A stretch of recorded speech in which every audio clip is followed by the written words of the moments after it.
Alhamdulillahirabbil alamin wa bihi nasta'inu ala umrid dunya waddin.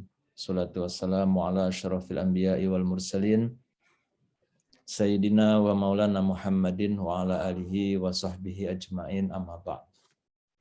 Yang saya hormati, banggakan dan muliakan Bapak Nusiranto serta seluruh jajaran LED, Kolet, dan seluruh leader dan agen HNI di Bengkulu Raya yang dicintai Allah Subhanahu wa taala. Alhamdulillah pada hari ini luar biasa diselenggarakan acara leader meeting di Bengkulu. Ya, semoga insya Allah bisa menjadi titik awal, titik tolak kejayaan, kebangkitan dari para agen dan leader-leader HNI di Bengkulu khususnya. Saudara sekalian, saya akan menyampaikan materi yang saya coba disampaikan secara padat. Jadi saya saat ini sedang menyusun buku yang berjudul Intisari Sukses. Dan ini sudah tahap akhir, sekarang sedang mendapatkan catatan testimoni dari tokoh-tokoh nasional. Tapi sebenarnya isinya itu adalah untuk para agen-agen HNI. Nah, itu yang ingin saya sampaikan sekarang. Dalam bab 1 itu dijelaskan bahwa mungkin di antara kita sekarang ada yang sudah berusaha berikhtiar maksimal untuk meraih kesuksesan, ya, tapi juga belum mendapatkan hasil yang diharapkan. Ternyata kesuksesan itu, saudara sekalian, semuanya berawal lebih dahulu dari mindset. Kalau mindset kita sudah benar, maka insya Allah jalan menuju sukses itu pun akan terbuka. Nah, ini yang lebih dulu diperbaiki. Barangkali masih ada mindset yang belum tepat, ya, yang tidak sejalan. Dalam bab 1 saya kemudian mengutip tulisan atau buku dari Syekh Yusuf Qaradawi, yaitu Malamih Al-Mujtama Al-Muslim. Ini buku yang termasuk buku-buku terakhir yang disusun oleh Dr. Yusuf Qaradawi yang menceritakan tentang kesempurnaan ajaran Islam. Nah, dalam satu bab 8 atau 9 saya lupa, itu membahas tentang iktisodi, ya, tentang ekonomi. Jadi beliau mengatakan bahwa seharusnya umat Islam itu bersyukur. Kenapa? Karena Islam ini adalah satu-satunya agama dan isme yang menempatkan dunia itu pas berada di pertengahan, begitu. Tidak ekstrim kiri, tidak ekstrim kanan. Sedangkan isme atau agama yang lain itu rata-rata berat kanan atau berat kiri. Dia menajiskan, menghinakan, meninggalkan dunia, tapi sisi yang lain ada yang menuhankan dunia. Seperti misalnya dalam ajaran Kristiani, itu disebutkan ada seorang pemuda kaya, dia mendatangi Yesus, ya, mendatangi Al-Masih, dan berkata bahwa menanyakan bagaimana cara aku masuk kerajaan Tuhan. Maka oleh Al-Masih disampaikan bahwa engkau tidak akan bisa masuk kerajaan Tuhan sebagaimana tidak bisa masuknya unta ke dalam lubang jarum sebelum kamu menjual, mensedekahkan semua harta kamu. Nah, begitu. Maka kemudian pemuda kaya tadi pulang, setelah beberapa hari dia balik lagi dan mengatakan tidak mampu melakukannya. Ya sudah, nggak bisa. Nah, itu begitulah ajaran agama lain, ya, yang rata-rata kebanyakan adalah menjauhi dunia. Bahkan selibat, tidak boleh menikah.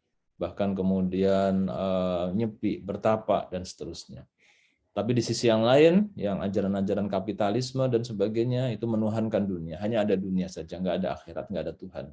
Nah, Islam ini bersyukur kita berada di tengah-tengah. Umatan wasato, umat pertengahan, yang menempatkan dunia itu pas sekali di tengah. Bahkan bisa mensinkronkan antara dunia dan akhirat, gitu. Yang menyebabkan seharusnya orang-orang Islam itu mengejar dunia, menguasai dunia, untuk sebagai wasilah kemaslahatan akhiratnya. Harusnya begitu. Nah, lebih lanjut Yusuf Qaradawi kemudian mensitir surah Al-Adiyat ayat 8 Ya, di mana Allah berfirman, wa innahu li hubbil khairi lasyadid. Ya, wa innahu, dan sesungguhnya ia manusia, lihubbi lasyadid, artinya adalah mencintai yang berlebihan, bakhil, ya, menjadi bakhil kepada siapa? Al khairi, lihubbil khairi. Nah, khairi di sini adalah harta yang banyak. Dia bakhil kepada harta yang banyak. Sudah dikasih harta banyak, dia bakhil. Lihat bahwa Allah menyebut harta yang banyak sebagai al-khair. Al-khair. Padahal al-khair kita tahu makna aslinya adalah kebaikan. Nah, sehingga harta itu bisa menjadi sesuatu yang baik. Ya, ini suatu yang sangat penting, karena bahkan banyak sekali kebaikan atau ibadah-ibadah yang tidak bisa dilakukan tanpa adanya harta. Ya, tanpa harta kita tidak bisa membantu orang lain, tidak bisa berdakwah, tidak bisa sedekah, tidak bisa pergi haji, dan lain-lainnya. Tidak bisa bahkan menjayakan umat bangsa dan negara tercinta. Nah, saudara sekalian, dalam ayat yang lain, dalam surah Al-Baqarah ayat 180, Allah Subhanahu wa taala berfirman, kutiba alaikum, ya, diwajibkan atasmu apa? Nah, yang di ujungnya ada al-wasiyah, untuk membuat wasiat. Ketika apa? Idza hadaro ahadukum, ketika datang kepada seorang di antara kamu al-maut, kematian, maksudnya tanda-tanda kematian. Rambut sudah putih, badan sudah bungkuk, kulit sudah keriput. Nah, jadi satu, sudah datang tanda-tanda kematian, dan yang kedua adalah intaroka khaira. Ya, jika dia memiliki atau meninggalkan al-khaira. Al-khaira ini mufasir sepakat, maksudnya adalah harta peninggalan yang banyak. Maka harta peninggalan yang banyak ini disebut dengan al-khaira. Nah, agar harta peninggalan ini tidak menjadi rebutan, pertengkaran, perselisihan, maka dibuatlah wasiat. Ya, maka intaroka khaironil wasiyah, dibuat wasiat lil walidaini wal aqrabin, kepada ibu bapak dan karib kerabat, pada ahli waris, ya, bil ma'ruf, dengan cara yang baik. Nah, saudara sekalian, bahwa ayat tadi itu dijelaskan dalam sebuah hadis Rasulullah Shallallahu Alaihi Wasallam, disebutkan bahwa sahabat Amr bin Sa'ad, beliau dari ayahnya, ayahnya adalah salah seorang yang mubasyarah bil jannah, ya, yang dijanjikan masuk surga, yang di state masuk surga oleh Rasulullah SAW. Suatu ketika Sa'ad berkata kepada Nabi SAW, wahai Nabi, sesungguhnya sakitku sangat keras, sebagaimana yang engkau lihat, dan aku mempunyai harta yang banyak, tapi aku cuma punya seorang anak perempuan. Bolehkah aku sedekahkan 2/3 dari harta itu? Nabi menjawab, tidak. Kalau gitu setengah. Kata Nabi juga tidak. Maka saat bertanya, bagaimana kalau sepertiganya? Maka Nabi SAW menjawab, sepertiga itu sudah cukup besar. Sesungguhnya jika kamu meninggalkan ahli warismu dalam keadaan kaya, itu lebih baik daripada kamu meninggalkan mereka dalam keadaan miskin, sehingga mereka terpaksa meminta-minta kepada manusia. Dan perhatikan, hadis berikutnya adalah, sesungguhnya apa yang kamu nafkahkan dengan maksud untuk mencari ridha Allah Subhanahu wa taala, pasti kamu diberi pahala, termasuk apa yang diberikan atau dimakan oleh istrimu dan anak-anakmu tentunya. Muttafaqun alaih, hadis Bukhari Muslim. Nah, saudara sekalian, berarti kita lihat, ya, bahwa meninggalkan harta warisan yang mencukupi untuk ahli waris itu merupakan dianjurkan dalam agama, dianjurkan oleh Allah dan Rasul-Nya. Nah, jadi itu harusnya memotivasi kita untuk menempatkan dunia tadi benar di tengah, bukan kemudian malah kita ini menjauhi dunia. Bahkan kita kemudian takut kaya. Aduh, kalau kaya bahaya, nanti lupa, dan seterusnya. Nah, itu yang harus diperbaiki. Menurut Yusuf Qaradawi dalam buku Malamih Al-Mujtama' Al-Muslim tersebut, bahwa pengajaran-pengajaran Islam oleh para ustadz, para ulama masih banyak yang berat sebelah. Masih diminta untuk meninggalkan dunia, zuhud terhadap dunia, menjauhi dunia.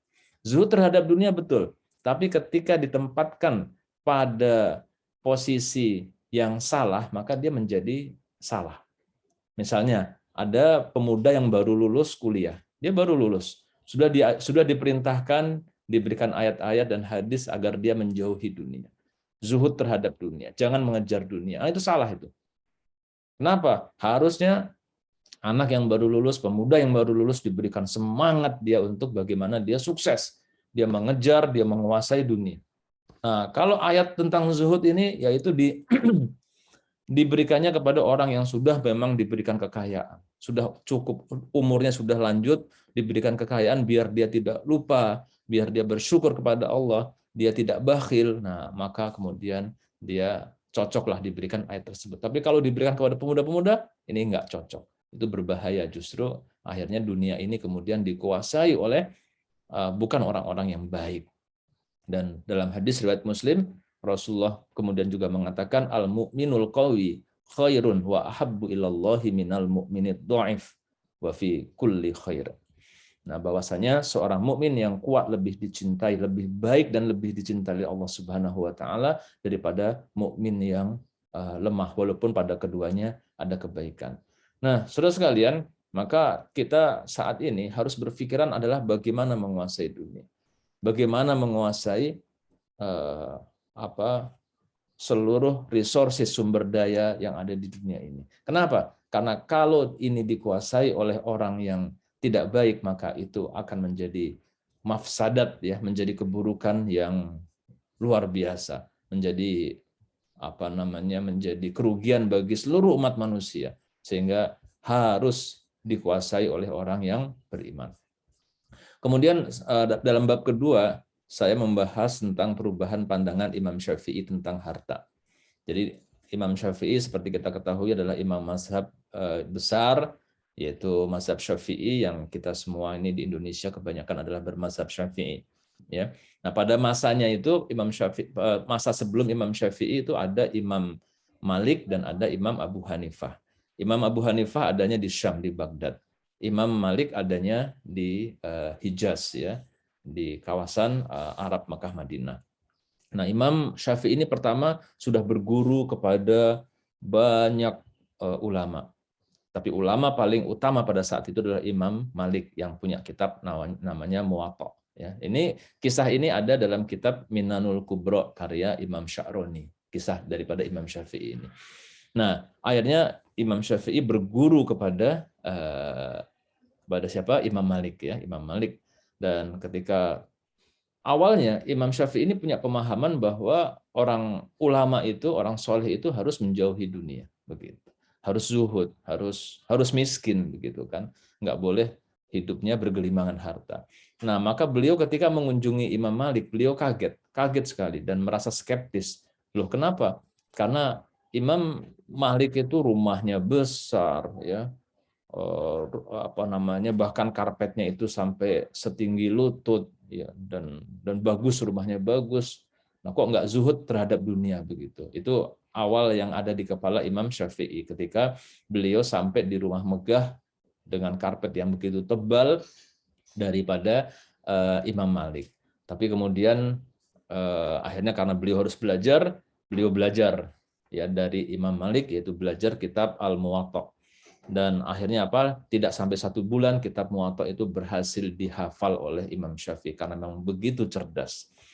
Maka kemudian setelah sudah menguasai semuanya, justru Imam Malik berkata kepada Imam Syafi'i, wahai Syafi'i, kamu sudah menguasai Muwatta, maka agar sempurna ilmu kamu saat ini kamu harus berguru kepada Imam Abu Hanifah. Tapi Imam Abu Hanifah sudah meninggal. Jadi Imam Abu Hanifah itu meninggal tahun 150 Hijriah, tepat ketika Imam Syafi'i lahir. Jadi seperti dipergantikan begitu. Nah, tapi Imam Abu Hanifah sudah meninggal, dan di antara murid Imam Abu Hanifah ini yang bisa kita berguru kepadanya ada ulama besar, ya, ulama besar ketiga dari mazhab Hanafi, yaitu Imam Muhammad bin Hasan Asy-Syaibani yang berada di Baghdad. Ya, jadi Imam Asy-Syaibani ini tinggalnya di Baghdad. Maka kemudian Imam Syafi'i diantar oleh Imam Malik ke tempat keberangkatan, semacam bandara gitulah, tapi nggak naik pesawat, ya, naik onta. Kemudian Imam Syafi'i diberikan uang saku senilai 80 dinar. 80 dinar ini kalau dikurskan itu sekitar 150 juta rupiah. Saudara sekalian, bayangin gurunya tuh ngasih uang saku gitu. Maka apa yang ada di kepala Imam Syafi'i? Maka beliau mengatakan, wah keren juga ya. Muridnya itu disangoni sama, dikasih uang saku sama gurunya.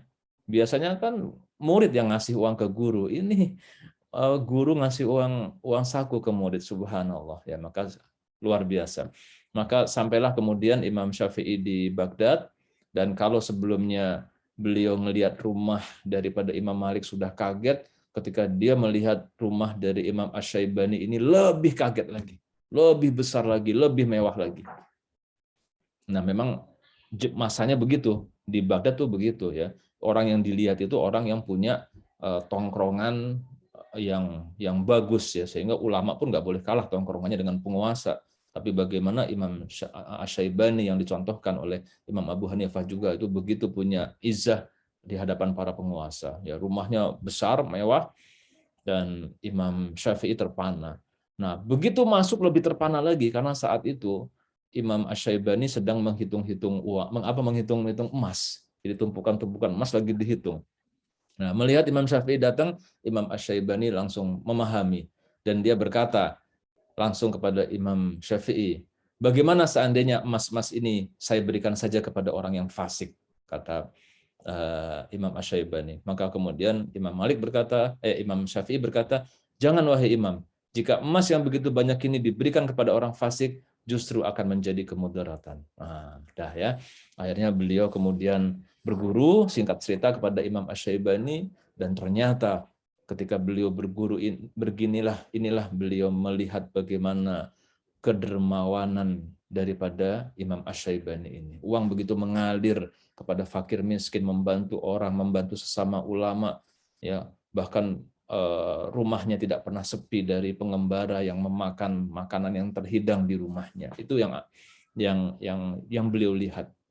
Jadi kita jangan nyontoh mewahnya saja, jangan nyontoh kayaknya saja. Yang lebih penting adalah mencontoh kedermawanannya. Nah, ini yang penting ya. Maka kemudian saudara sekalian, Imam Syafi'i setelah melihat demikian, maka beliau pemahamannya berubah. Sehingga dalam salah satu kitabnya beliau berkata bahwa, ini dalam sebuah kitab yang beliau tulis, beliau mengatakan bahwa kalau orang kafir zimmi punya rumah yang megah satu lantai, maka rumahnya orang Islam itu harus 2 lantai, harus lebih megah dari orang kafir. Kenapa? Karena harga diri umat Islam itu lebih tinggi dibandingkan dengan orang-orang kafir zimmi. Nah, begitu. Itu pemahaman dari Imam Syafi'i yang setelah berguru kepada Imam Malik dan Imam Asy-Syaibani. Nah, saudara sekalian, inilah makna daripada hadis Rasulullah SAW, di mana Rasulullah bersabda bahwa ni'mal malu soleh lil mar'is soleh. Sebaik-baiknya harta orang yang soleh itu sebaik-baiknya harta itu ketika berada di tangan yang soleh. Bahkan seburuk-buruknya harta bahkan bisa membahayakan kalau berada di tangan orang-orang yang tidak soleh, orang-orang yang toleh, orang-orang yang jahat, itu berbahaya sekali. Nah, saudara sekalian, sehingga ini kita bisa menyadari bahwa dunia ini seharusnya harus kita kuasai. Apalagi berlaku kaidah bahwa malayutimul wajib illa bihi fahuwal wajib. Kewajiban apa-apa yang tidak sempurna karenanya, maka dia nyanya itu menjadi wajib juga kita kuasai. Sekarang ini apa yang hal yang tidak bisa dilakukan, melainkan harus ada uang, ya. Sehingga penguasaan ini menjadi sangat penting. Ya, di Jakarta misalnya dulu ada Alexis, ya. Ada tempat prostitusi terselubung. Itu mau didemo seperti apapun oleh masyarakat, oleh semuanya, sampai berdarah-darah, sampai keringat-keringat juga nggak bakal bisa ditutup. Tapi bagaimana dengan seorang kepala daerah, seorang gubernur, tanda tangan, tutup. Nah, itulah kekuasaan yang sangat luar biasa. Nah, itu semua, saudara sekalian, maka penguasaan ini sangat penting. Apalagi kita sudah tahu isu sekarang bagaimana negara ini dikuasai oleh deep state, ya, oleh oligarki yang menguasai. Sehingga kita ini haruslah menjadi oligarki tersebut, oligarki kebaikan, oligarki tapi membawa kebaikan. Nah, itu yang harus kita lakukan. Nah, saudara sekalian, kemudian dalam bab 3 saya menyampaikan bahwa ini penting sekali. Ini singkat cerita begini, semua pihak mengatakan, mulai dari IMF, mulai dari kemudian World Bank, Bank Dunia, kemudian PricewaterhouseCoopers, PwC, PwC. Bukan Arthur Andersen, Ernst & Young ya dalam surveinya. Dia mengatakan bahwa Indonesia ini akan menjadi kekuatan ekonomi terbesar di dunia. Ya. Rata-rata kalau disimpulkan tahun 2030 Indonesia akan berada di peringkat ke-7. Dan tahun 2045 Indonesia akan berada di peringkat ke-4. Nomor 1 adalah Cina, nomor 2 Amerika, nomor 3 India, nomor 4 Indonesia dari sudut GNP ya, Gross National Product atau produk domestik bruto. Nah, saudara sekalian, jadi kita akan terus tumbuh. Kenapa? Fakta data semua membuktikan Indonesia konsisten tingkat pertumbuhannya 5% dari tahun 2010. Naik terus. Bahkan ketika pandemi kemarin, ya Indonesia masih jauh lebih baik dibandingkan dengan negara-negara lain. Kita hanya defisit, kita hanya minus 2%. Negara lain banyak yang minus belasan persen. Malaysia sendiri minus 5,6%, yang lainnya ada minus 20%. Indonesia hanya minus 2%. Ini semakin menegaskan bahwa Indonesia ini akan menjadi sesuatu yang sangat kuat di masa yang akan datang. Pertanyaannya adalah, Indonesia akan menjadi kekuatan ekonomi yang sangat besar, luar biasa, di mana posisi kita sekarang? Di mana posisi kita nanti pada saat tersebut? Apakah begini-begini saja? Tidak. Maka kita saat ini sudah jelas ke depan tuh terbentang peluang yang sangat luar biasa. Kita harus bersiap-siap untuk ikut naik, ikut berkembang, ikut maju, ikut sukses dan jaya. Itulah kita. Nah, itu yang dalam bab ketiga saya katakan ya, karena Indonesia ini akan menurut berbagai survei kita akan berada dalam peringkat 4 dunia. Ya kalau kita sekarang masih sedih lah ya. Dalam Forbes misalnya tahun 2021 100 orang terkaya di dunia, ya ini isinya misalnya Jeff Bezos dari Amazon, Elon Musk pemilik Tesla, Bernard Arnault ya, Louis Vuitton dan lain-lain. Indonesia baru muncul, ada Budi Hartono peringkat ke-86, ada lagi Khairul Tanjung peringkat ke-589. Jadi Indonesia masih sangat sedikit sekali, padahal kita punya potensi yang sangat luar biasa. Nah, nanti insya Allah akan banyak muncul ya pengusaha-pengusaha Indonesia, pengusaha-pengusaha Muslim yang masuk kepada orang-orang terkaya di dunia, dan Indonesia pun menjadi ekonomi yang kuat yang diperhitungkan. Kalau sudah begitu, maka kita akan banyak punya peran yang sangat positif dalam percaturan dunia. Gitu. Nah, oke. Nah, saudara sekalian, artinya peluang ke depan sangat luar biasa, maka kita harus persiapkan diri, kita setting mindset dengan benar dahulu, dan kita akan berjuang, maka kita akan sukses ke depan insya Allah. Nah, berikutnya, dalam bab berikutnya saya menyampaikan tentang bagaimana bahwa Islam, setelah kita pahami Islam itu tidak mempertentangkan antara dunia dan akhirat, bahkan ini satu-satunya isme, satu-satunya agama yang berada di pertengahan. Bahkan luar biasanya adalah dalam Islam kita dianjurkan untuk menguasai dunia.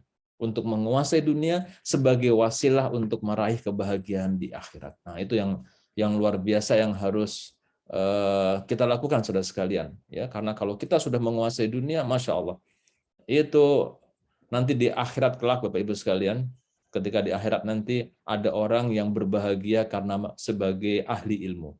Dia membawa pahala ilmunya. Ahli puasa akan membawa pahala puasanya.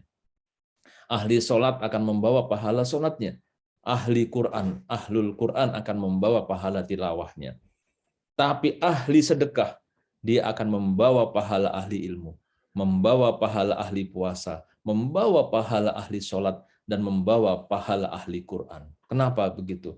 Karena ahli sedekah ini adalah orang yang mendanai ahli ilmu, mendanai ahli puasa, membangun masjid yang digunakan oleh para ahli sholat, membelikan Quran dan mendirikan lembaga-lembaga tahfiz yang digunakan oleh ahli Quran. Ahli sedekah ini akan menguasai, akan mendapatkan kebaikan dari seluruhnya. Itu dahsyatnya ahli sedekah. Dan ahli sedekah ini adalah kita semua ini. Yang kita ketika kita berjuang, kita mendapatkan menguasai dunia ini, maka kita akan bisa menjadi ahli sedekah. Dalam hadis sahih riwayat Muslim, Rasulullah Shallallahu Alaihi Wasallam bersabda, barang siapa yang menyiapkan keberangkatan seorang tentara dalam berjihad di jalan Allah Subhanahu Wa Taala, maka pahalanya seperti dia berjihad. Dan barang siapa yang menjamin kebutuhan keluarga yang ditinggalkannya dengan baik, maka dia pun seperti berjihad. Itulah yang luar biasanya. Mandala ila khairin falahu ajru mislu fa'ilih. Barang siapa yang mengajak, mendanai, membiayai sebuah kebaikan, maka dia mendapatkan kebaikan yang sama seperti yang melakukannya. Nah,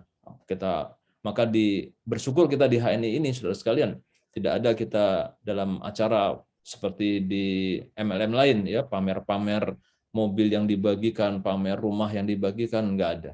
Kita di sini ketika sukses ini, para LED, para PLC, ALC, SLC kita yang sudah sukses, maka mereka berlomba-lomba untuk membuat proyek-proyek kebaikan. Membuat pesantren-pesantren, membuat lembaga-lembaga tahfizul Quran, membuat rumah-rumah Quran, membantu sesama, mensukseskan orang lain. Itulah yang menjadi kebanggaan yang harus dibuat oleh setiap kita. Ini beda kita dengan yang lain. Dan itu hanya ada di HNI, insya Allah.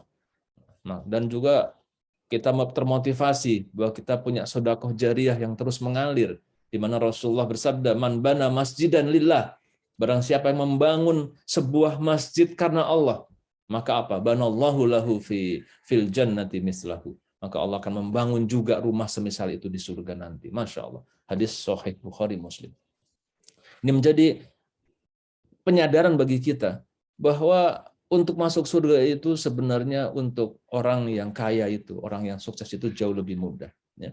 Tapi memang nanti berikutnya tantangannya adalah bagaimana dia tidak sombong dengan kesuksesannya dan menjadi orang yang lebih dermawan. Tapi itu nanti saja. Itu nanti kalau sudah sukses. Sekarang jangan mikir itu dulu. Sekarang mikirnya bagaimana kita sukses dulu. Bagaimana kita punya harta yang banyak. Sehingga infak dan sedekah kita nanti itu banyak. Ya. Karena satu-satunya pahala yang dilipat, yang pelipat gandaannya itu disebutkan dalam Al-Quran, itu adalah sedekah, infak. Masalul ladina yunfikuna amwalahum fi sabilillahi kamasali habbatin. Perumpamaan orang-orang yang menafkahkan hartanya di jalan Allah, maka dia perumpamannya seperti sebutir benih, ya, sebutir biji. Yang apa? Ambatat sab'a sanabil. Dia menumbuhkan 7 tangkai, 7 cabang. Dan fi kulli sumbulatin mi'atu habbah. Dan dalam setiap cabang tadi ada 100 lagi biji. Nah, itu dalam Al-Quran. Maka saudara sekalian, jangan sampai kemudian nanti di hari akhir kita ditanya sama Allah, kenapa kamu tidak berjihad? Ya Allah, di Indonesia nggak ada perang ya Allah, jadi nggak bisa berjihad. Bukankah dalam Al-Quran perintah jihad itu selalu dipadukan antara jihad bil amwal dan bil anfus? Pertanyaan saya adalah, mana lebih dahulu disebutkan dalam Al-Quran? Bil amwal atau bil anfus? Maka hampir seluruh ayat menyebutkannya adalah bil amwal. Ya.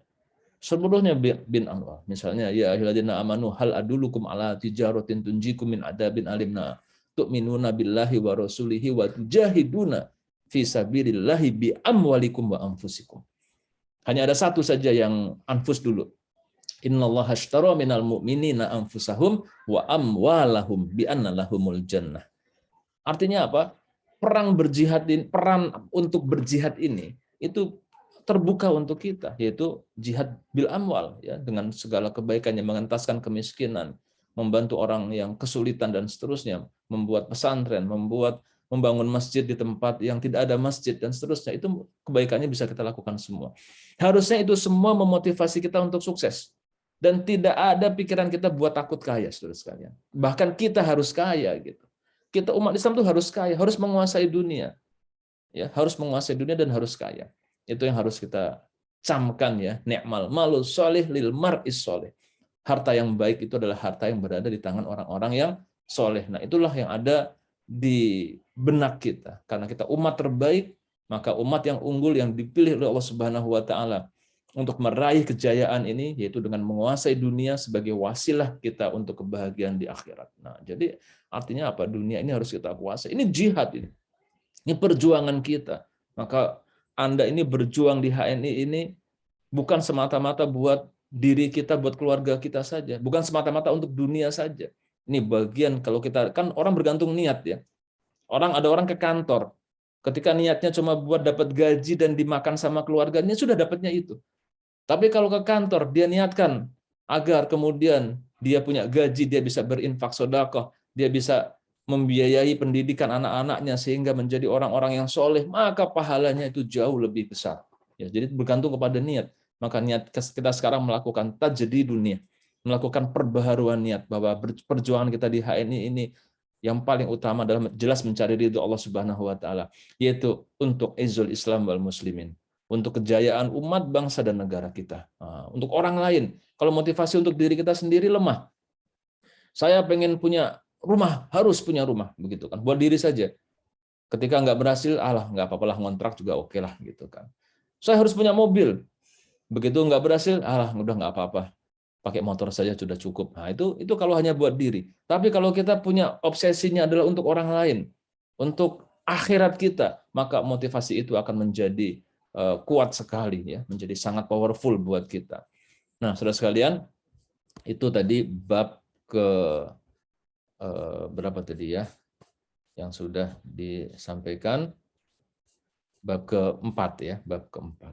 Kemudian di bab ke berikutnya adalah kita membahas yang sangat penting adalah kita tidak akan sukses kalau kita tidak memiliki visi hidup yang jelas. Begitu. Maka kita perbaiki dulu. HNI alhamdulillah Bapak Ibu sekalian pertumbuhannya luar biasa, tumbuh terus ya, bahkan di pandemi ini agak mendatar sedikit tapi insya Allah akan terus tumbuh. Kenapa? Saya akan ceritakan ini karena yang hadir di sini pun banyak orang-orang lama ya, itu tahu benar bagaimana perjalanan HNI ya, bahkan HNI itu berdiri tahun berapa? Ada yang tahu semua? Ya, 2012 ya, 2012. Dan saat itu nih agar ini ya napak tilas kita semua tahu sejarahnya HNI. Saya jelaskan bagaimana pentingnya sebuah visi tersebut. HNI berdiri bahkan dari kondisi yang sangat sulit.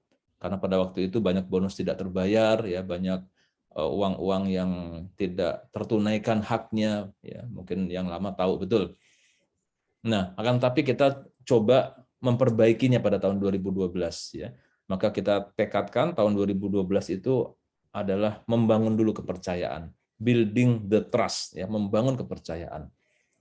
Ibaratnya pesawat itu kita memperbaiki pesawatnya dahulu dan menyiapkan landasannya.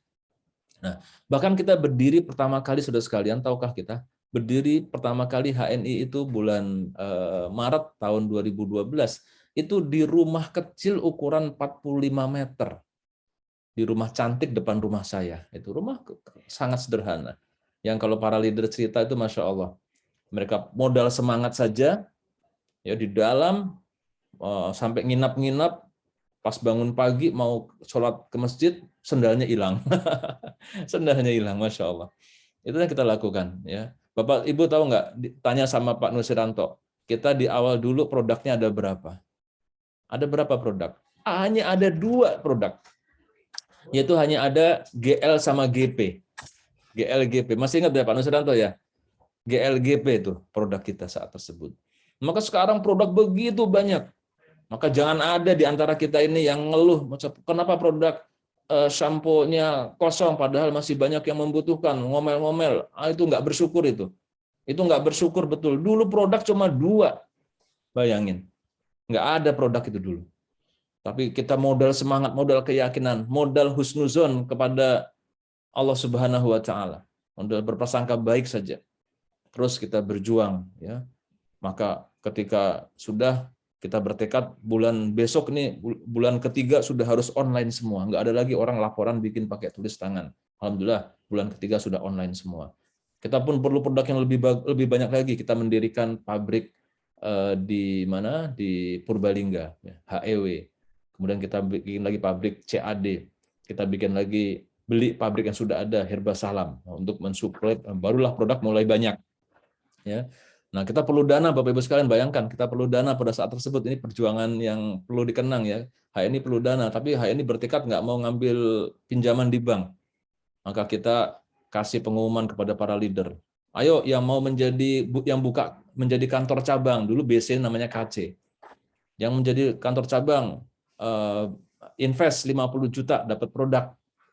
Maka terkumpullah 60 kantor cabang yang menjadi cikal bakal BC di awal ya. 60 kantor cabang kali 50 juta, berapa terkumpul? 3 miliar. Nah itulah kita, alhamdulillah pada saat tersebut, begitu kompaknya luar biasa. Terkumpul 3 miliar, kita bisa bikin pabrik, bisa segala macam, akhirnya terus berkembang, sehingga kita sudah cukup percaya diri sampai dengan 2013 akhir, kita sudah kokoh, sudah cukup kokoh fondasi kita, maka kita tegaskan pada tahun 2014-2015 itu tagline visionnya apa? Siap lepas landas. Siap lepas landas, Masya Allah. Jadi setelah kita memperbaiki pesawatnya, menyiapkan landasannya, 2014 baru kita siap landas.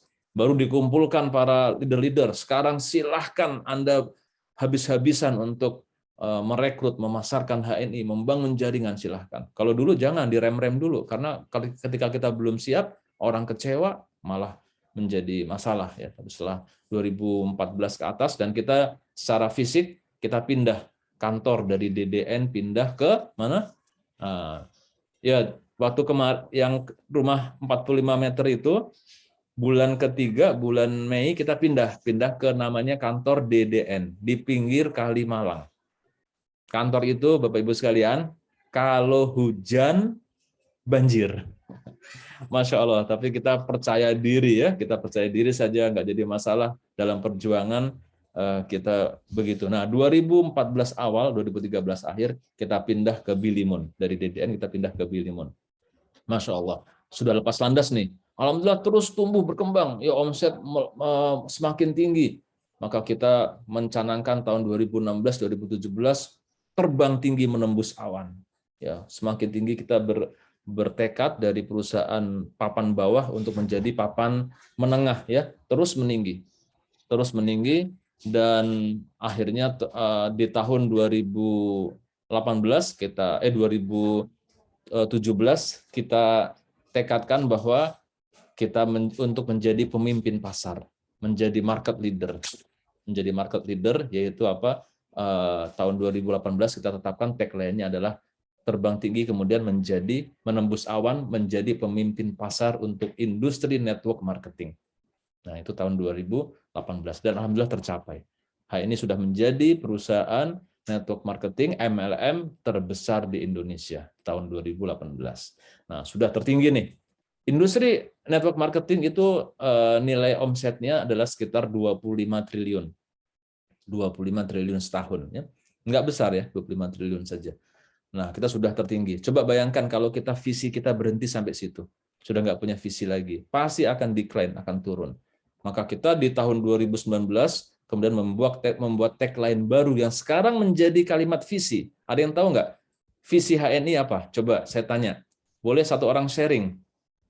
Kalau ada yang hafal, keren. Kalau nggak hafal, baca nggak apa-apa. Coba saya minta satu orang untuk membaca visi HNI. Bisa panitia dibantu?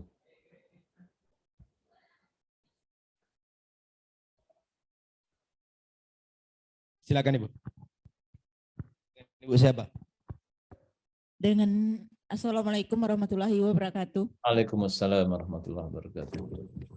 Saya dari Bengkulu Tengah, nama saya Ibu Muriani. Salah satu yang paling ingat saya istilahnya visi HNI yaitu menguasai pasar halal kelas dunia. Dia menyediakan semua produk-produk halal yang dibutuhkan oleh semua umat muslim yang ada di dunia, yang terkhusus yang harus kita kembangkan yaitu di Indonesia, terkhusus lagi yaitu di Bengkulu. Semangat untuk semuanya. Allahu Akbar. Assalamualaikum warahmatullahi wabarakatuh. Waalaikumsalam warahmatullahi wabarakatuh. Ya, terima kasih. Tapi kurang tepat sedikit. Saya minta semuanya buka hni.net. hni.net silahkan dibuka pakai HP-nya dan ada profile ya, profile, diklik profile. Nah, di situ ada kalimat visi. Saya minta satu orang membacakan. Izin, perkenalkan nama saya Erna dari Bengkulu Utara. Muko-muko, Bu? Ya, Pak. Dari muko-muko bukan? Dari Ketaun, Pak. Oh, Ketaun, ya. Menjadikan referensi umat produk halal berkualitas. Betul, Pak? Bukan itu. Yang mana tuh? Masuk hni.net aja, Bu.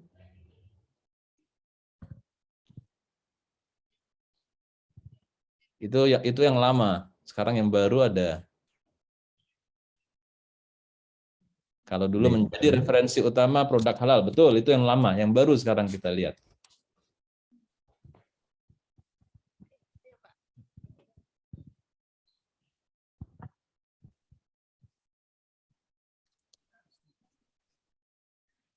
Ya. Perkenalkan saya Lova Pak dari Kepahyang. Tagline Vision betul. Tapi kalau kalimat visi yang resminya yang di bawahnya tentang habisnya tentang kami, silahkan dibaca. Visi dari HNI yaitu menjadi pemimpin industri halal kelas dunia. Menjadi pemimpin industri halal kelas dunia dari Indonesia. Dari Indonesia. Luar biasa Bapak Ibu sekalian. Ini harus ada. Tepuk tangan buat Indonesia. Terima kasih Mbak Lova. Terima kasih ya. Jadi ini harus ada dalam kepala kita ini. Visi ini harus clear banget ya. Kita nggak pengen main-main, kita berjuang ini. Kita ingin menjadi pemimpin industri halal. Apa maksudnya industri halal Bapak Ibu sekalian? Jadi industri halal itu maksudnya lebih luas lagi. Dia maksudnya adalah barang pengguna. Barang pengguna itu consumer goods. Consumer goods itu ada 5. Ada 5 consumer goods. Apa dia? Pertama health food. Health food itu makanan-makanan kesehatan, herba, dan lain-lain. Yang kedua home care. Personal care dulu, personal care, kosmetik, sabun, shampoo, dan lain-lain. Ada lagi home care. Ya, home care itu deterjen kita, ya, pembersih dan sebagainya itu home care. Yang keempat fashion kita nggak masuk, belum masuk. Yang kelima adalah food and beverages, makanan dan minuman, termasuk kuliner. Nah, ini kita masuk dengan PT Hania. Bapak Ibu, dari kelima ini yang terbesar adalah food and beverages. Nah, tahukah Bapak Ibu berapa nilai pasar dari dari barang pengguna ini, consumer goods di Indonesia? Indonesia saja. Itu ternyata adalah nilainya 6.000 triliun. 6.000 triliun. Kalau tadi industri MLM berapa pangsa pasarnya? 25 triliun setahun. Consumer goods berapa? 6.000 triliun. Masya Allah. Jadi ini bukan main-main. Kita dihadapkan kepada pasar yang lebih besar lagi. Lebih besar lagi. Maka kita ini nanti compete dengan pemain-pemain consumer good yang besar. Ya, itu luar biasa ya. Ya, silakan sebut namanya, saya nggak mau nyebut. Berarti kita punya visi yang lebih besar lagi untuk menjadi pemain utama di sana. Ya, bukan nggak mesti mengalahkan, karena dari 6.000 triliun dapat 5% saja, wah udah luar biasa itu. Itu sudah sangat luar biasa ya. Nah, itulah visi kita Bapak Ibu sekalian. Yang sekarang sedih. Tahukah Bapak Ibu sekalian, pasar industri halal, pasarnya nih terbesar siapa di dunia ini? Indonesia. Indonesia itu nomor 1 pangsa pasar terbesar. Maksudnya pangsa pasar itu Muslim. Itu kan pangsa pasar terbesar buat industri halal. Nomor 1 Indonesia. Tapi dari sudut produsen, siapa nomor 1? Nomor 1 ternyata bukan negara Muslim. Ternyata Australia. Australia, dia punya daging-daging halal itu kan. Kemudian ada nanti Turki. Ya Muslim, alhamdulillah. Tapi berikutnya ada siapa? Thailand, itu lebih besar dari Indonesia. Ya, Korea Selatan untuk kosmetik. Ya, Indonesia nomor 10 dalam hal produksi. Ya, tolong dibantu admin buat mute. Indonesia nomor 10 dari sudut produksi, tapi nomor 1 dari sudut pasar. Ini menyedihkan. Nah, itu sedikit ini ya, overview kita.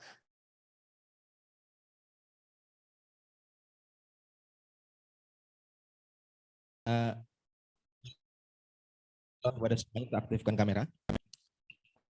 Unmute dulu.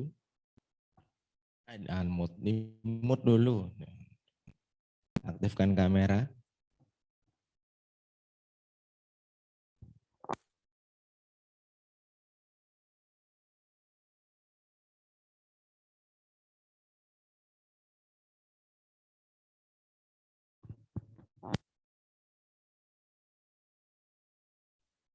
Apakah sudah normal kembali?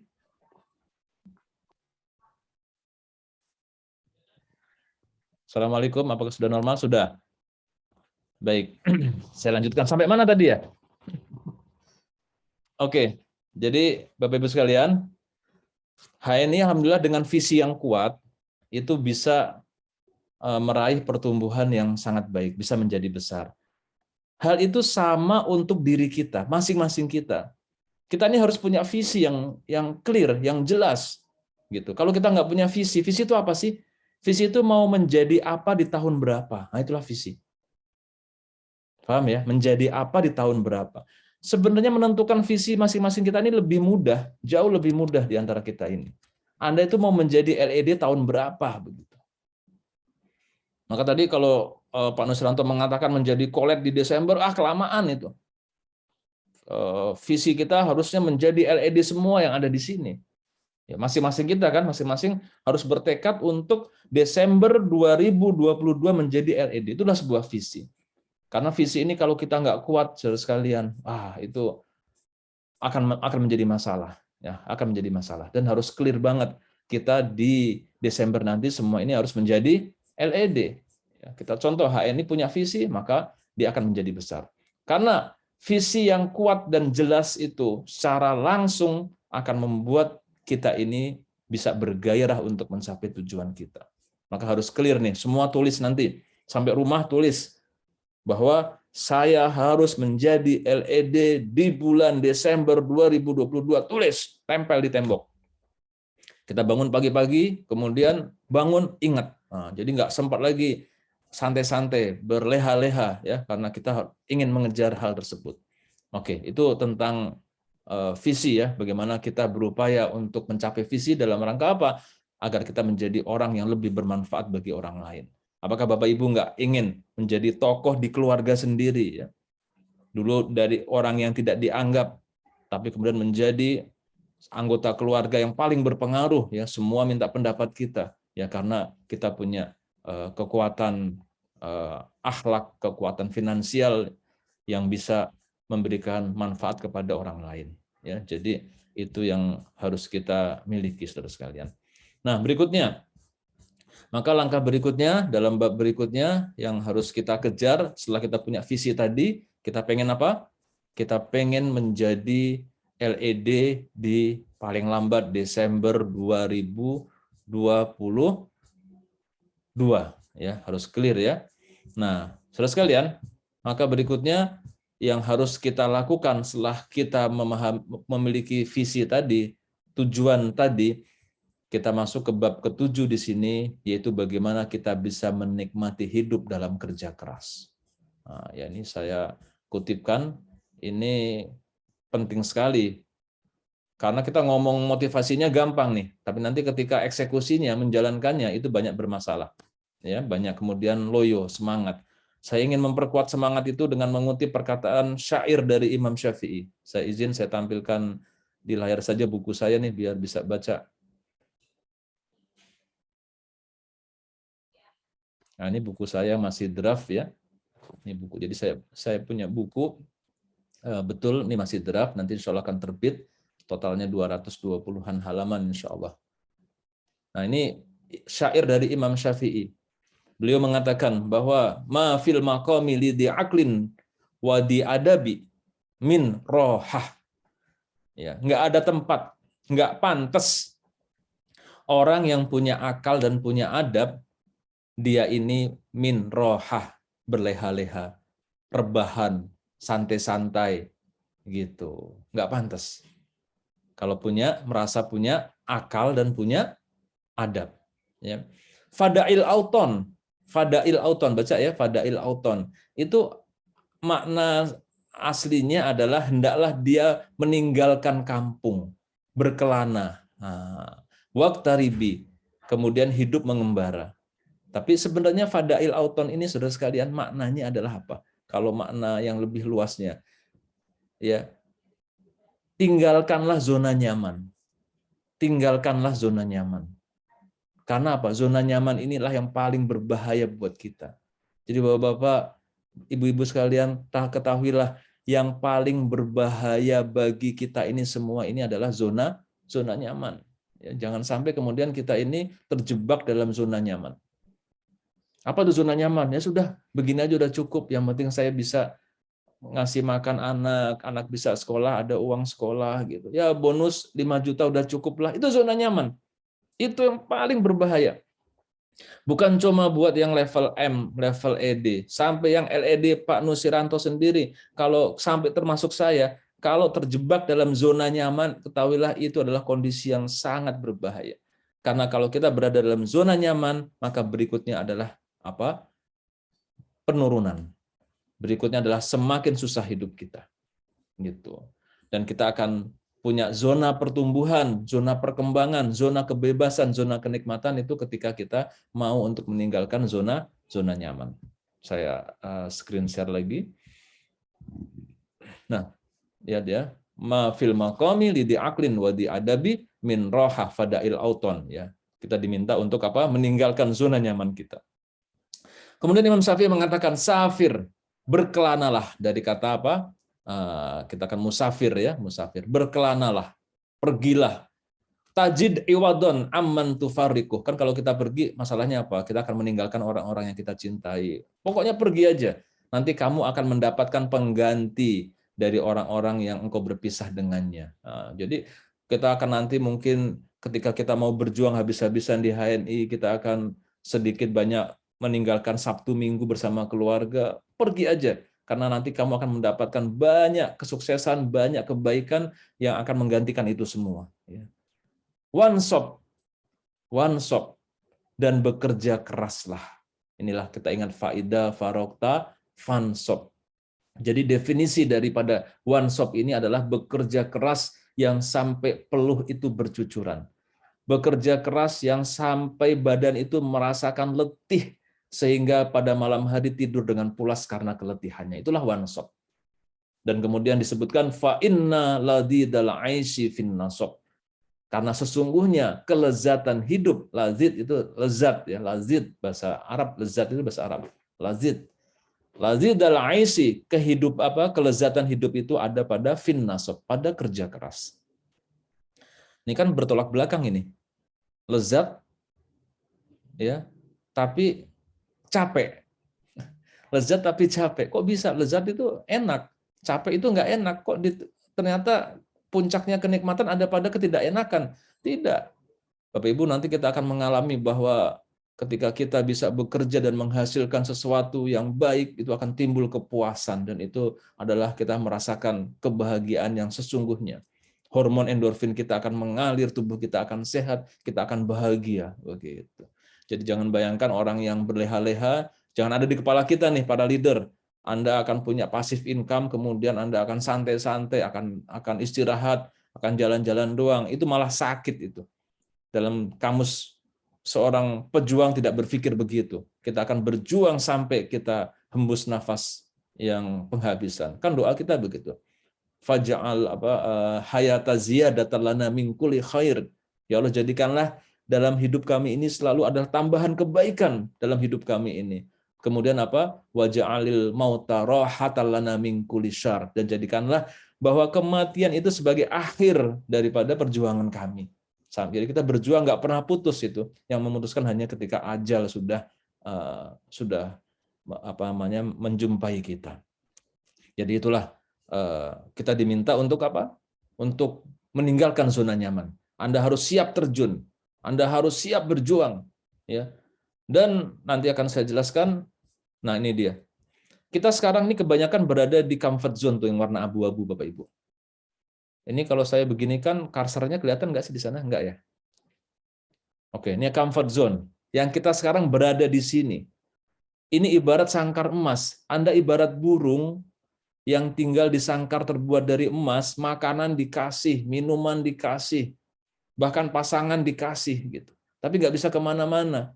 Kita nggak bisa keluar dari comfort zone ini karena merasa itulah kenikmatan yang luar biasa. Padahal dibandingkan kalau kita bisa masuk ke lingkaran paling luar, growth zone, ya, atau zona kebebasan, kita bisa terbang keluar, ya, ke alam raya, bisa mendanai,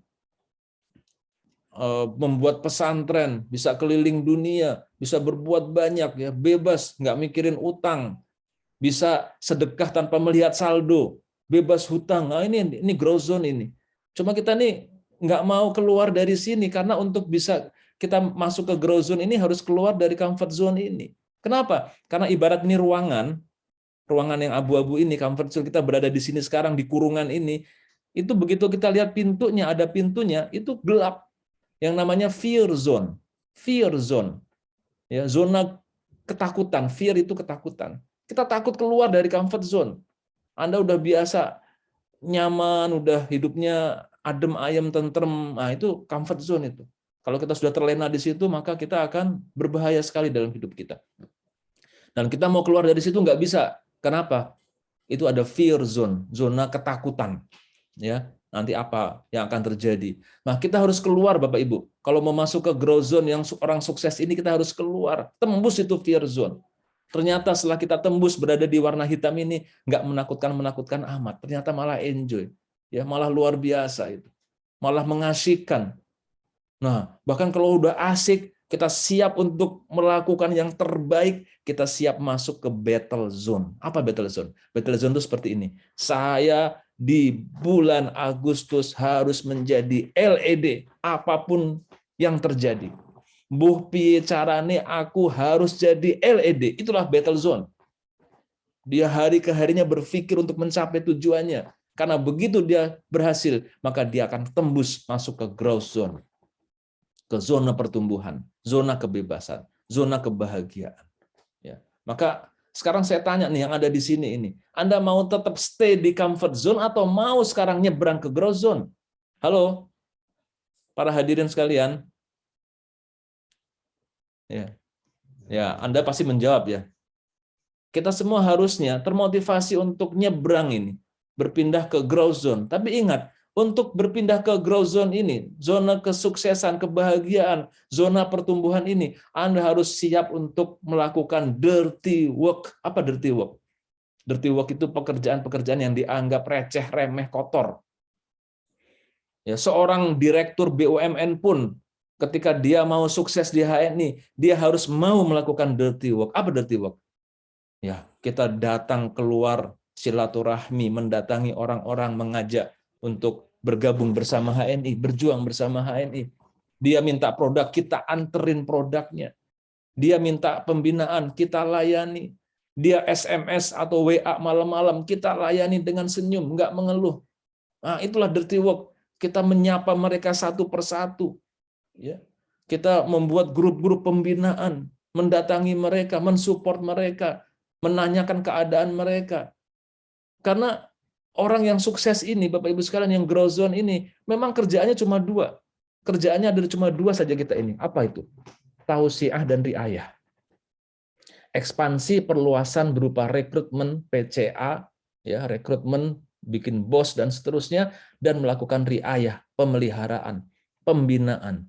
Pembinaan itu bisa BSC, bisa SBP, bisa leader meeting, bisa elite training camp, bisa sprint, spiritual motivation, dan seterusnya, melibatkan kepada perusahaan dan seterusnya, ya, kepada program-program perusahaan. Ya, perusahaan ada program factory tour. Tadi alhamdulillah Pak Nusranto, grup Nusroh di sini punya inisiatif bikin program subsidi belanja dapur. Ya, tapi jangan juga lupakan promo-promo yang sudah ada di perusahaan. Promo yang luar biasa itu adalah promo factory tour. Karena kita jumpai orang-orang agen leader yang sudah mengikuti factory tour. Ya, dulu factory tournya masih ke Purbalingga. Sekarang di Jakarta, Masya Allah, Bapak Ibu. Kita nanti datang ke Jakarta. Coba saya tanya, siapa yang sudah pernah ke head office HNI? Tunjuk tangan. Oh, sedikit ya. Nah, ini harusnya seluruhnya pernah datang ke sana. Coba kita ke sana, nanti saya akan gambarkan apa yang kita jumpai. Kita akan bisa melihat ya napaktilas bagaimana perjuangan HNI. Kita akan mendatangi head office kita di Bilimun, Blok H nomor 11. Ya seperti itulah. Tapi alhamdulillah kita sekarang sudah punya HNI Plaza.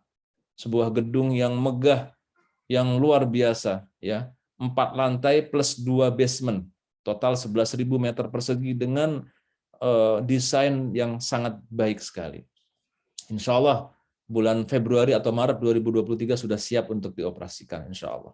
Sekarang ini konstruksi sudah 100%, mechanical engineering sudah 90%, tinggal masuk ke interior.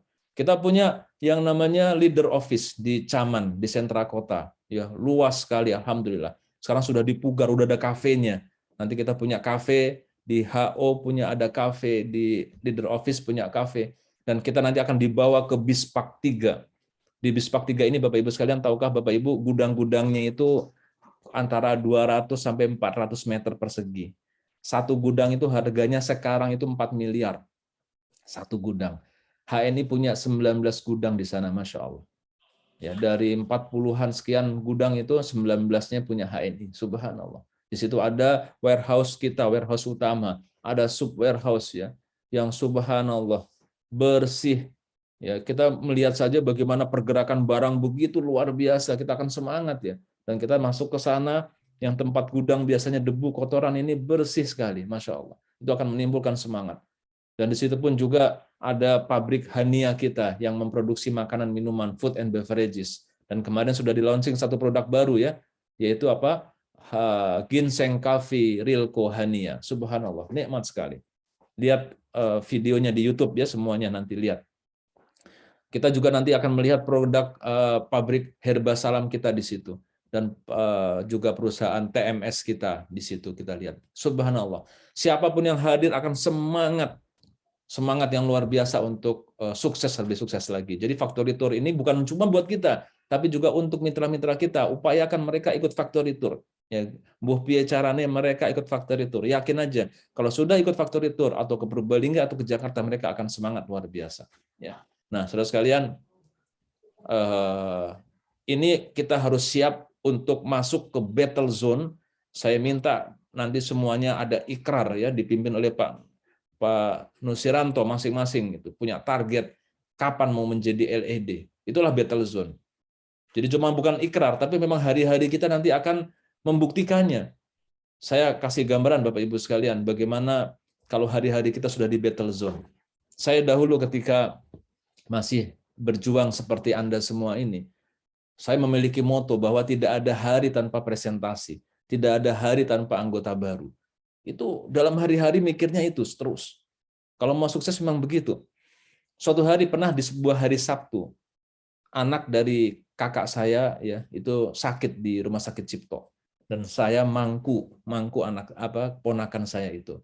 Nah, jam 11 atau siang itu anak saya ponakan saya itu meninggal di pangkuan saya. Sedangkan bapaknya sendiri lagi cari obat ya. Maka kita ngurus semuanya keluar rumah sakit sampai ke pemakaman. Singkat cerita sampai jam 5 sore kita dalam kondisi lelah. Jam 5 sore habis nguburin, habis ngurusin orang sakit, kondisi lelah. Saya berada di masjid dan ketika itu ada dalam perasaan saya belum sempurna karena hari itu saya belum prospek. Hari itu saya belum presentasi. Maka saya ambil daftar nama saya, siapa yang bisa saya hubungi sekarang? Ada namanya Pak Bambang. Saya telepon Pak Bambang. Assalamualaikum Pak Bambang. Waalaikumsalam Pak Agung. Pak Bambang di rumah? Iya Pak Agung di rumah gitu. Ada istri nggak di rumah? Ada Pak, ada. Ya nanti saya mau silaturahmi ya saya sama istri saya gitu. Terus kata Pak Bambang, yang ada apa Pak Agung? Udah ntar aja saya ceritain di rumah. Nah, begitu cara closingnya begitu Pak ya. Maka saya datang ke rumah, saya presentasikan HNI, subhanallah. Dia menjadi leader yang sampai sekarang masih komitmen bersama HNI, subhanallah. Dan di bawahnya ada LED, ya, luar biasa. Jadi kita harus battle zone seperti itu. Tiada hari tanpa presentasi, tiada hari tanpa prospek, tiada hari tanpa anggota baru. Tiap pekan harus melakukan riayah pembinaan. Apakah kita kunjungi satu persatu dan seterusnya. Itu baru yang namanya kita berada di battle zone. Kalau sudah begitu baru Anda akan sukses, saudara sekalian. Maka jangan mimpi sukses, cuma target-target saja saya harus LED, tapi nggak ada realnya, tidak ada eksekusinya. Ya, saya mencontohkan betul-betul kita punya target. Saya dulu orang yang bonus itu di ranking 1 sampai 100. Saya print. Awalnya saya peringkat 90 sekian. Bulan berikutnya peringkat ke 80. Terus sampai naik peringkatnya sampai masuk 10 besar sampai pernah nomor 1. Nah, kalau punya kesungguhan seperti itu maka kita insya Allah akan sukses. Loh gimana? Kan saya tinggalnya di Bengkulu, kota kecil. Duh, justru dalam bisnis MLM ini, bisnis network marketing ini, saudara sekalian, itu tempat nggak jadi masalah. Ya. Kalau di dunia MLM, banyak leader-leader di MLM lain itu justru orang dari tempat terpencil, dari Ciamis itu banyak leader MLM itu. Dia nggak jadi masalah. Ya tentu nanti agen-agen kita, mitra-mitra kita tersebar di seluruh Indonesia, bahkan di seluruh dunia. Nah sekarang kita sudah sadar bahwa jangan sampai kita kemudian terjebak dalam comfort zone. Kita harus safir, harus berkelana, harus berjuang, keluar dari comfort zone kita. Nah itulah kita baru benar. Nah kemudian dalam bab selanjutnya, saudara sekalian, kita harus paham banget nih, untuk ini bab mindset ya, operasional mindset, kita harus tahu bahwa saya mau tanya dulu dengan pertanyaan ini. Saudara sekalian, saya tanya, apakah statement saya ini benar atau tidak? Perhatikan statement saya. Tidak ada orang kaya, tidak ada orang sukses yang bekerja untuk mencari uang. Jawab, betul atau salah? Tidak ada orang kaya, tidak ada orang sukses yang bekerja untuk mencari uang. Ya, ada yang jawabannya benar, ada yang jawabannya salah, betul? Mana yang benar? Sekarang saya tanya, Pak Nusrianto bikin acara ini buat cari uang enggak? Pasti jawabannya tidak. Saya mengisi ini, mengisi acara ini, dapat uang tidak? Tidak. Jawabannya tidak. Berarti kita semua ini sudah benar. Karena orang seperti Sandiaga Uno misalnya, dia ngisi ceramah, ngisi seminar, dikasih amplop, enggak dia terima, sedekahin aja. Dia bekerja bukan buat mencari uang. Tapi ketahuilah bahwa orang sukses, orang kaya, dia bekerja adalah untuk apa? Memperbesar aset. Sekali lagi, orang sukses, orang kaya, dia bekerja untuk memperbesar aset. Ini yang membedakan orang kaya dengan orang miskin. Orang sukses dengan orang gagal. Kalau orang miskin, orang gagal, dia bekerja untuk cari uang. Kalau orang kaya, orang sukses, dia kerja tidak untuk cari uang. Dia bekerja untuk memperbesar asetnya. Oke, aset itu apa? Aset bisa jadi perusahaan, bisa jadi gedung, bisa jadi pabrik, bisa jadi apapun. Tapi ketahuilah, pada era sekarang, seluruh ahli-ahli marketing, seluruh ahli-ahli finansial mengatakan hal yang sama. Bahwa pada era sekarang ini, yang namanya aset itu bukan lagi gedung yang mewah, bukan lagi karyawan yang banyak, bukan lagi pabrik yang megah, bukan lagi. Tapi aset terbesar adalah network, adalah jejaring, adalah jaringan. Kenapa Tokopedia, Shopee, Bukalapak, dan lain-lain rela membakar uang, burning cash, bakar uang dia, triliunan dia bakar. Ya, ngasih diskon, ngasih promo, sampai membakar uang triliunan. Termasuk juga payment gateway ya, seperti apa namanya OVO, Link dan sebagainya, semua bakar uang. Tujuannya apa? Tujuannya mencari customer base, mencari network. Orang mau singgah ke websitenya, mau daftar, udah daftar menjadi anggota transaksi. Nah, itulah ada valuasinya semua. Kita harus sadar hal itu, Bapak Ibu sekalian. Dan kita sekarang sudah berada di tempat yang benar. Karena kerjaan kita harusnya dari hari-hari ke hari ini, bagaimana memperbesar aset kita, memperbanyak network kita. Bapak Ibu, dulu saya ingat banget, saya paling hobi dulu ke IT datang, saya minta dong print out jaringan saya. Gitu. Print out tapi nggak di print, dikasih dalam bentuk file. Saya lihat jaringan saya, ada 7.000 orang. Wah, bulan besok harus sudah tembus 9.000. Saya harus mengadakan acara-acara rekrutmen, BOS, ya, Business Opportunity Success Seminar. Begitu. Karena saya yakin apa? Dengan memperbesar aset ini, nanti aset inilah yang akan bekerja untuk menghasilkan uang bagi kita. Begitu. Bahkan kita rela mengorbankan uang kita ini untuk memperbesar aset. Itu yang dilakukan oleh Pak Nusrianto. Dia sampai berani memberikan subsidi, ya, subsidi uang belanja. Ya, karena itu kan pengeluaran itu. Uangnya bahkan diinvestkan buat apa? Memperbesar asetnya berupa apa? Melayani asetnya, yaitu Bapak-bapak Ibu sekalian. Ya, itu yang ada di kepala orang kaya seperti itu. Maka di kepala kita, Bapak Ibu sekalian, sekarang bagaimana caranya agar aset kita ini kita pelihara, kita ekspansi, kita pelihara. Tausiah riayah. Ekspansi, kita rekrutmen, tambah, dan kita pelihara. Yang sudah nggak aktif, kita hubungi lagi. Kita berikan kabar gembira lagi bahwa HNI sekarang sudah semakin berkembang. Nanti akan menyebar HNI Cafe yang luar biasa. Nah, kalau udah tahu pekerjaan kita, Bapak Ibu fokus bagaimana mengembangkan aset, mengembangkan jaringan. Bagaimana agar jaringan kita, mitra-mitra kita itu menjadi leader-leader handal proses duplikasi terjadi.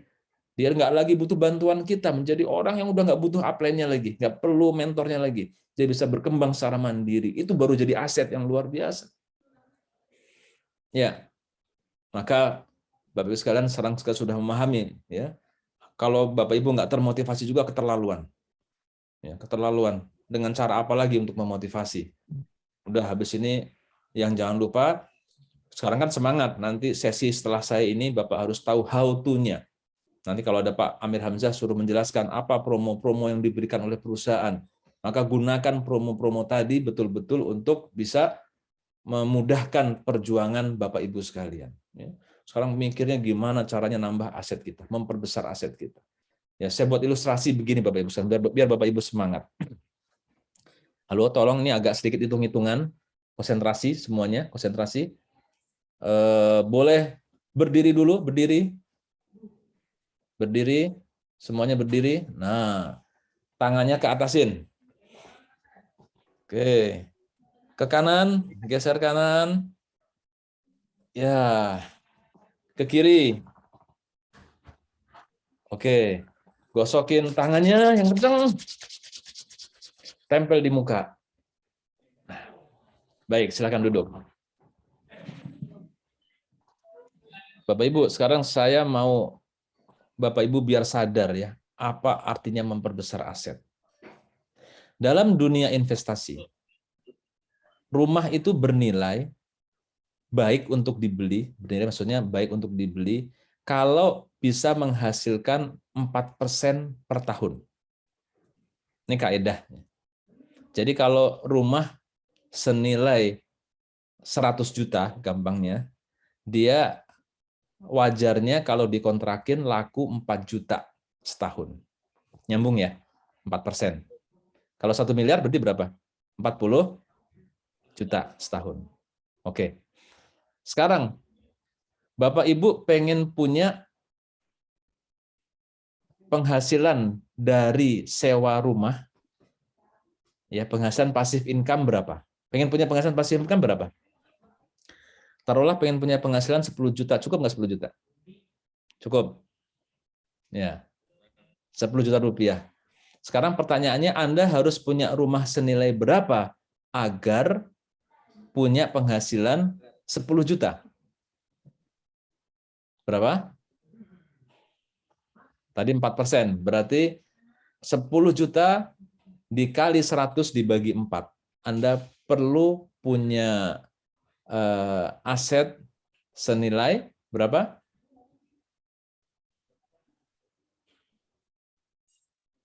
2 miliar ya? Betul ya? 2 miliar, sebentar, 10 juta berarti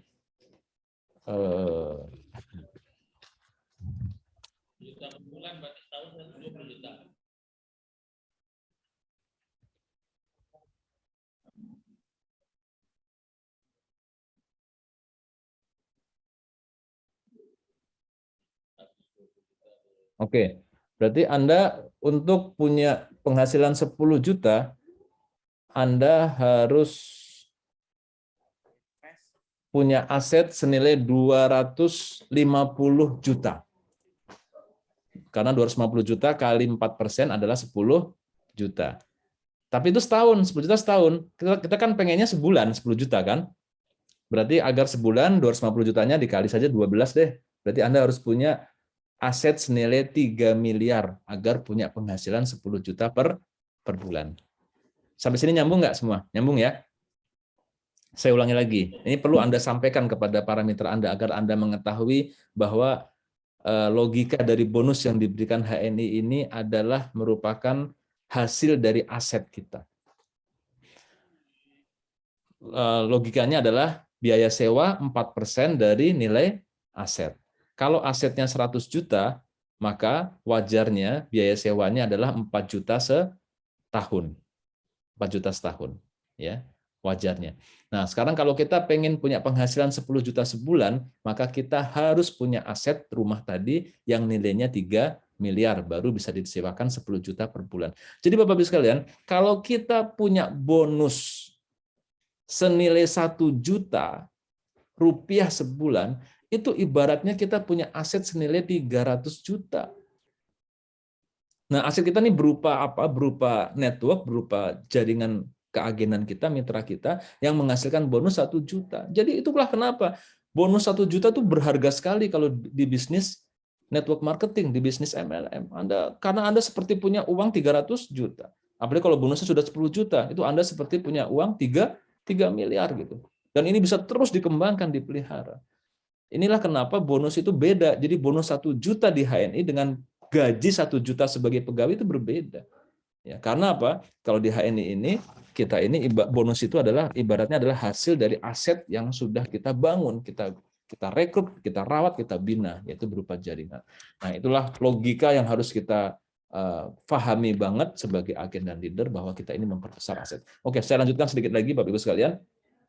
Apalagi sekarang HNI kita semua sudah bertekad akan melejit, akan meningkat. Alhamdulillah bonus terus omset terus meningkat di bulan Juni, di bulan Juli sekarang setelah masa pandemi ya. Kita akan siap meningkat dan ada bocoran-bocoran lagi. Kita sudah menyiapkan ada 18 produk baru ya.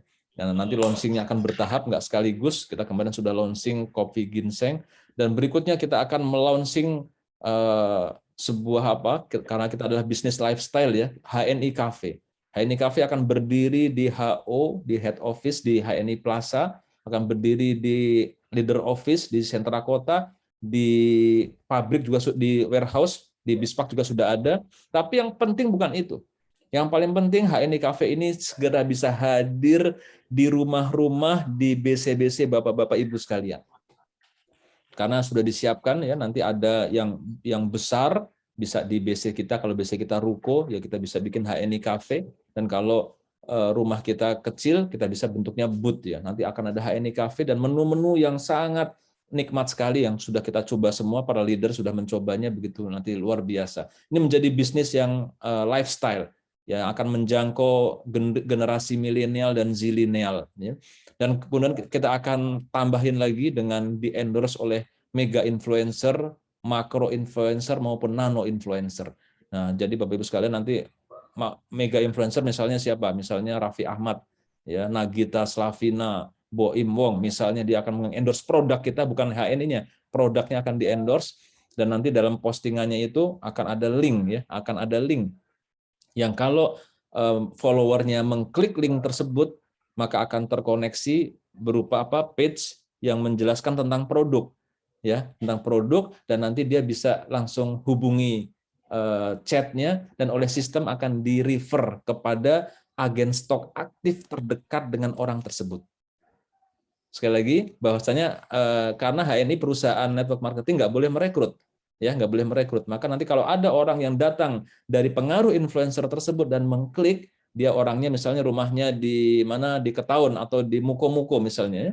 Rumahnya di Muko-Muko. Maka ketika dia klik, dia akan dihubungkan dengan nomor HP daripada agen stok terdekat di Muko-Muko. Maka akan terjadi mereka bisa chatting dan akhirnya bisa kita closing. Nah, maka sekarang kesimpulannya, Anda semua ini kalau siapa yang agen stok di sini tunjuk tangan? Yang agen stok tunjuk tangan. Nah, sedikit ya masih ya agen stok ya. Semuanya harus agen stok. Semuanya wajib agen stok. Nanti Pak Nusrianto tolong habis ini jangan ada yang keluar sebelum dia itu menjadi agen stok. Dan bagi yang sudah agen stok maka harus aktif agen stoknya. Berarti harus transaksi ya, ada transaksi setiap bulan. Jangan agen stoknya yang produknya kosong, nggak ada dan tidak ada transaksi, itu nggak dapat limpahan tersebut. Artinya ke depan ini HNI siap melejit. Kita sekarang bergantung kepada kita. Kita mau ikut melejit atau tidak. Ya, maka jadikan hari ini sebagai hari awal kebangkitan kita semua, Bapak-bapak Ibu sekalian, dan kita akan raih kesuksesan yang jauh lebih hebat lagi ke depan. Demikian dari saya, lebih kurangnya mohon maaf. Assalamualaikum warahmatullahi wabarakatuh.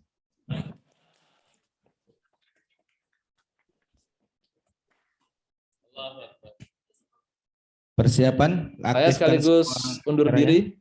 Selamat melanjutkan acara. Ya, semoga sukses semua. Silahkan dilanjutkan. Assalamualaikum. Foto dulu, Ustaz. Bentar.